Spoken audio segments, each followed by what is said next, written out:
দেখতেই পাচ্ছ ভিজে পুরো, ভিজেতে ভারীও হয়ে গেছে।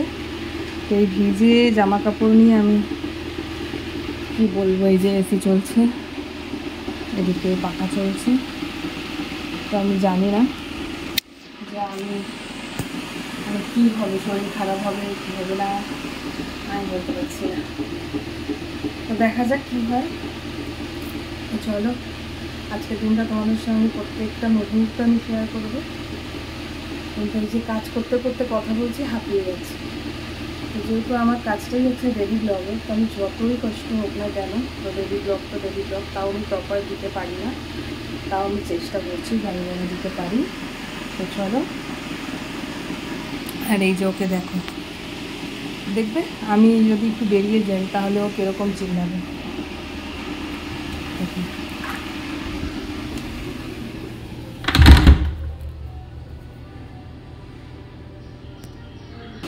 এই যে ওর সুখ, এই যে লম্বা হয়ে শুয়ে আছে, এটাই ওর সুখ। তো চলো আমি আসছি, ঘুমাক, আমি যাই।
অনেকক্ষণ পর রান্নার বাড়ি শেষ, তো রান্নার যেহেতু বাড়ি শেষ তো চলে এলাম ছাদে।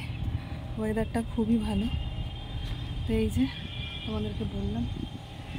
তোমাদেরকে বলেছিলাম যে আজকে অনেক কাজ হয়ে গেছে, যেহেতু এই যে এই সব জামা কাপড়গুলো কাচলাম। এমন না যে জামা কাপড় কাচা হয় না, ব্যাপারটা এমন হয়েছে যে একটা জায়গায় রেখেছিলাম, তো তারপরে ভুলেই যাই পড়তে আর রাখা ওই জন্য আমি ভাবলাম যদি আবার অ্যালার্জি হয়, তো একবার ধুয়ে নিলাম। তো দেখতেই পাচ্ছ। তো যাই হোক, তো এখন যেটার জন্য আমি ওপরে এসেছি তো সেটাই তোমাদেরকে দেখাবো। এই যে এখানে রয়েছে আম, তো এটা দিয়ে হবে মিষ্টি আচার। তো আজকেই হবে। তো চলে এসেছি ছাদে, এখন খুব হাওয়া দিচ্ছে, জানি না বৃষ্টি ফিষ্টি আসবে কিনা। তো মিষ্টি আচারের রেসিপিটাও তোমাদের সঙ্গে শেয়ার করব। তো চলো, বাই বাই।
তো এখন যাচ্ছি হাঁটাহাঁটি করতে, অনেকটা টাইম হলো।